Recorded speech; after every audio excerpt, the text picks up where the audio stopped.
Beat रही जी आपकी मनोरंजन फिल्म इंडस्ट्रीज की जो लूपहोल्स हैं, जो उसके बारे में कमियां हैं, वो कहीं ना कहीं आपने दर्शाई। जी दूसरी जो आपकी फिल्म रही तारा सितारा, जी उसमें आपने थिएटर को लेके पूरा उसका पिक्चराइजेशन किया। जी तो अगली फिल्म आप किस टाइप की जो हमारे इस शहर में आप प्लान कर रहे हैं, जी तो वो किस टाइप की आपकी सोच है, क्या थीम रहेगी, उस बारे में प्लीज हमारे दर्शकों को कुछ बताएंगे। देखिए, जहां तक सवाल है कि फिल्म इंडस्ट्री की लूपहोल्स या पॉजिटिविटी के बारे में, मैं इतना कहना चाहता हूं कि मेरी खुद की लाइफ लूपहोल्स नहीं, अपन उसको कहें कि जो हकीकत है, जो चरित्र है, जो वस्तु स्थिति है फिल्म इंडस्ट्री की, वो कहीं आपने उसमें पिक्चराइज किया। जी देखिए, मैंने और मेरे पिताजी ने, हमारे परिवार ने बहुत संघर्ष किया, बहुत सारी प्रॉब्लम्स झेली, बट एनीवे वो एक दूसरा पहलू है। मनोरंजन मैंने डिक्लेयर किया था कि ये मेरी पर्सनल लाइफ से काफी इंस्पायर है, तो अगर ऑनेस्ट होकर, मैं निडर होकर वो सब सारी चीज नहीं दिखाता हूं, तो जिस तरह आप खोजी पत्रकारिता करते हैं, ऑनेस्टी के साथ सारी चीज दिखाते हैं, तो उस तरह से एक अच्छे लेखक और निर्देशक का काम होता है कि बहुत ऑनेस्टी के साथ डेयरिंग करके वो सब बातें सामने लाए जो लोगों ने नहीं देखी होती है। ऐसा मैं पहला आदमी नहीं हूं, बहुत सारे लोग पहले काम करते रहे, करते हैं। उसी कड़ी में मैंने फिल्म बनाने की कोशिश की, और ये मुझे एक ऐसा पहलू लगा जो अभी तक किसी ने अटेम्प्ट नहीं किया था। उसके बाद बहुत सारी फिल्में आई, लोग कहते हैं यार तुम्हारी फिल्मों से काफी फिल्में इंस्पायर रही हैं।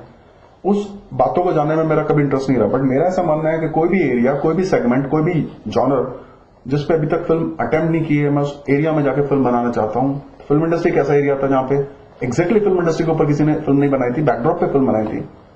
थिएटर के लिए मेरे मन में बहुत रिगार्ड है, बिकॉज हमारे यहाँ पे एक प्रथा होती है, सांग बोलते हैं उसको, एक आदमी औरत की तरह ड्रेसअप करता है, और जो रूरल थिएटर होता है वो किसी ना किसी फॉर्म में, नहीं, इवन रामलीला में भी प्रोफेशनल एक्टर्स नहीं, एक्टर होते हैं, सॉन्ग नहीं, इसको सांग बोलते हैं। एक प्रथा होती है जिस तरह से नाचा होता है और अलग अलग स्टेट्स में होता है, तो उस एरिया को भी किसी ने टच नहीं किया। तो और रतन थियम साहब, हबीब तनवीर जी, बाबा कारण जी, ऐसे बहुत सारे लोग हैं जिन्होंने अपनी जिंदगी कुर्बान कर दी थिएटर के लिए।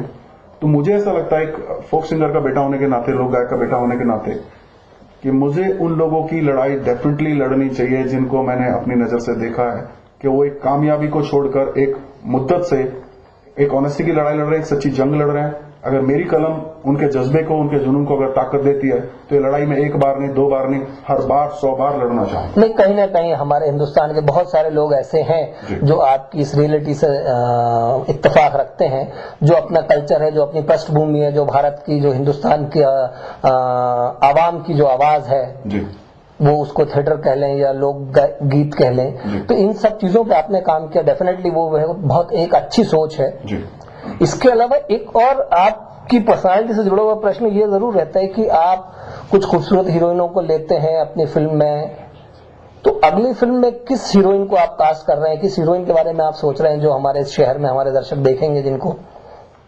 देखिए, आपके सवाल के जो दो पहलू हैं, पहला तो मैं आपको ये बता देना चाहता हूं कि कॉम्प्लीमेंट करना और हौसला अफजाई करना एक दूसरा पहलू है।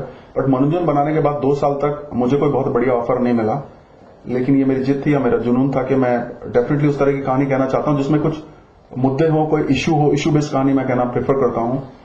अच्छी फिल्म बनाने के लिए समाज आपको प्रोत्साहन जरूर देता, सिर्फ ये कहने की बात होती है, जो मेरा पर्सनल एक्सपीरियंस है, कोई आपको फाइनेंशियल हेल्प नहीं करता। अच्छी फिल्म बनाने के लिए किसी भी छोटे या बड़े शहर से कोई खुल के आपके साथ फाइनेंसर खड़ा नहीं होता, जब तक कि आप एक बहुत बड़ी सेलिब्रिटी, आप एक फेमस डायरेक्टर ना बन जाए।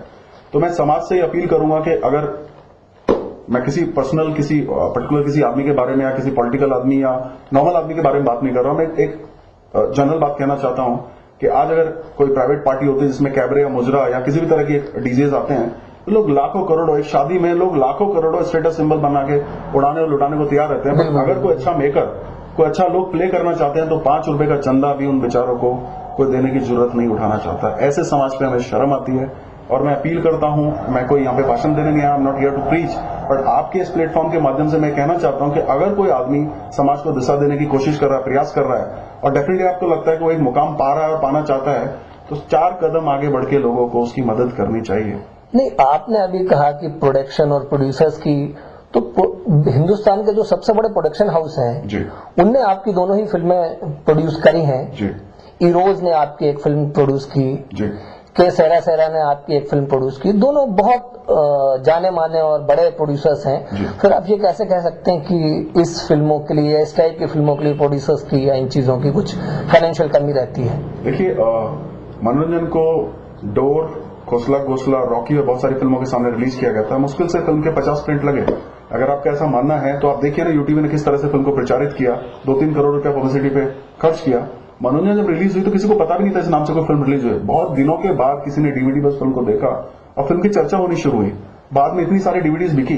तो एज ए राइटर डायरेक्टर करण चौधरी को जितना संघर्ष करना पड़ा उतनी खूबसूरत फिल्म बनाने के बाद, तो डेफिनेटली उस बात का एक मलाल तो हमेशा मुझे रहेगा एज ए राइटर डायरेक्टर कि अच्छी फिल्म बनाने के बाद भी डिस्ट्रीब्यूशन सिस्टम या जो प्रेजेंटर होता है या जो रिलीज का एक माध्यम है डिस्ट्रीब्यूटर्स का, वो उन चेहरों को प्रेफर करते हैं जिनके पास एक मोनोपोली है, जिनके पास डिस्ट्रीब्यूशन की एक चेन है, जिनके पास अपनी एक मोनोपोली है कि जो फिल्म को अच्छे से रिलीज कर सकते हैं, जिनका एक दायरा है, एक सर्कल है।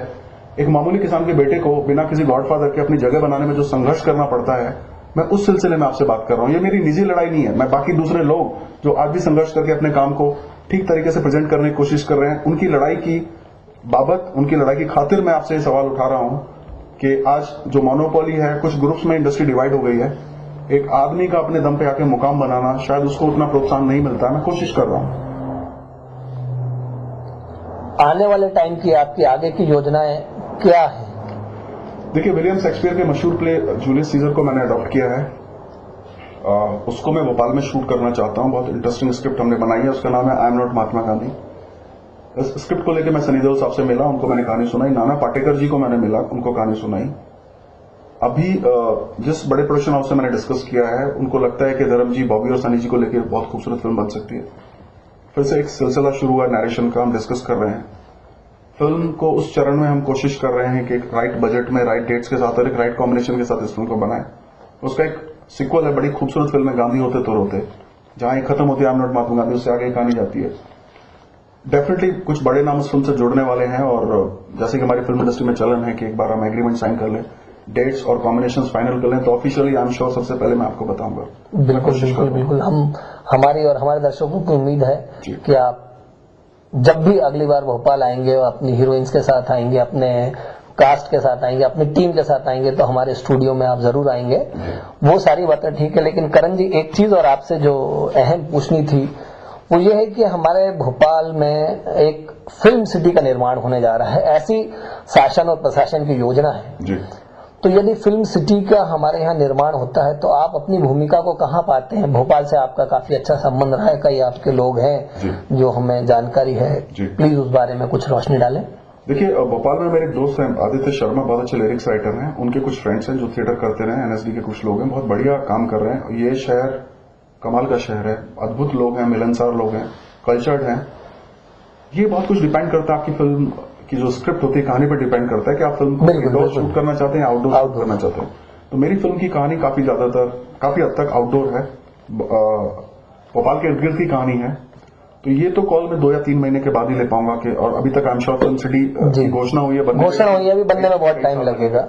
हीरोइंस ज्यादातर जो देखा गया है तो डायरेक्टर्स और राइटर्स से ज्यादा अफेक्शन रहता है, उनका ज्यादा वो रहता है, अटैचमेंट रहता है बनस्पत प्रोड्यूसर और एक्ट्रेस के। तो आप डायरेक्टर भी हैं, राइटर भी हैं, माशाल्लाह हैंडसम हैं। देखिए, मुझे नहीं लगता कि मैं उतना पॉपुलर हूं कि इतना ह्यूज फैन फॉलोइंग है मेरा। अगर ऐसा है तो डेफिनेटली थैंकफुल टू यू कि आप लोगों ने इतना क्रिएट किया है। और वैसे भी बड़ा लो प्रोफाइल किस्म का मैं आदमी हूं, बहुत ज्यादा इंटरेक्ट नहीं करता हूं। आई am very particular about my professional life. बहुत सतर्क हूं अपने काम को लेकर, किस तरह की सिनेमा, किस तरह की फिल्म मुझे करनी चाहिए। क्योंकि मेरी पहली फिल्म को इरॉज ने डिस्ट्रीब्यूट किया, दूसरी फिल्म मैंने केसर सर की है। अब एक कहानी मैंने सुभाष जी साहब को सुनाई, ऑटोग्राफ, बहुत अच्छी लगी। मेरे कैमरामैन साहब नदीम जी, जिन्होंने एक और 11 की थी सुभाष जी की। ही टोल्ड मी कि इसके 2-3 ड्राफ्ट लिख के आप मुझे बताइए, and we are going to take it up from there. मुझे बहुत अच्छी लगी कहानी, तो एक इनडायरेक्ट अप्रूवल था सुभाष जी का। मैं खुद बहुत बड़ा फैन रहा हूं। जहां तक मेरी पर्सनल लाइफ की बात है तो एक खुली किताब है, I am just focus about my work. जो मेरे यार दोस्त हैं उनकी मैं मदद करता हूं, कितने स्ट्रगलर्स हैं। मेरा ऐसा मानना है कि स्ट्रगल करना बहुत बुरी बात नहीं है, बट अननेसेसरी स्ट्रगल करना बहुत बुरी बात है। इसलिए स्ट्रगलर्स के संघर्ष पे दोनों फिल्में हैं, फिल्म इंडस्ट्री और थिएटर।